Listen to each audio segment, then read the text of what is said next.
നേതാവ് ആയത്തുള്ള അലി ഖമനി കൊല്ലപ്പെട്ടതിന് പിന്നാലെ ഇറാന്റെ ഭരണം 3 അംഗ സമിതിയിലേക്ക്. അടുത്ത പരമോന്നത നേതാവിനെ തിരഞ്ഞെടുക്കുന്നതുവരെ ഇറാന്റെ ഭരണം ഈ 3 അംഗ സമിതിയായിരിക്കും നിയന്ത്രിക്കുക. ഖമനിയുടെ രണ്ടാമത്തെ മകൻ മുജ്തബ ഖമനി സ്ഥാനത്ത് എത്തുമെന്നാണ് സൂചന.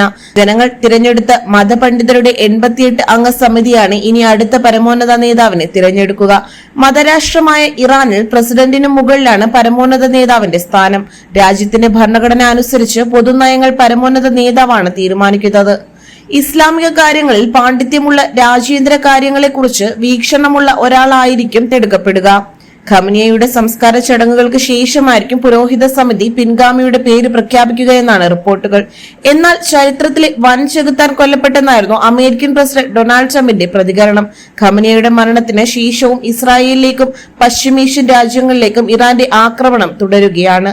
അതേസമയം 6ാം വട്ട ആക്രമണം ആരംഭിച്ചിരിക്കുകയാണ്. ദുബായിലും ഖത്തറിലും സ്ഫോടന ശബ്ദങ്ങൾ കേട്ടു.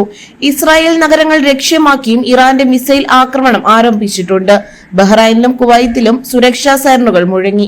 ഇറാഖിലെ എർബിലും സ്ഫോടനങ്ങൾ ഉണ്ടായി. തെക്കൻ ഇറാനിലെ മിനാബ് നഗരത്തിൽ സ്കൂളിന് നേരെയുണ്ടായ ആക്രമണത്തിൽ മരണം 148 ആയി. മനാമയിലെ ക്രൗൺ പ്ലാസയിൽ ആക്രമണമുണ്ടായി എന്നതാണ് ഏറ്റവും പുതിയ വിവരം. തിരിച്ചടി തുടർന്നാൽ പ്രത്യാഘാതം രൂക്ഷമായിരിക്കുമെന്നാണ് ട്രംപിന്റെ പുതിയ മുന്നറിയിപ്പ്.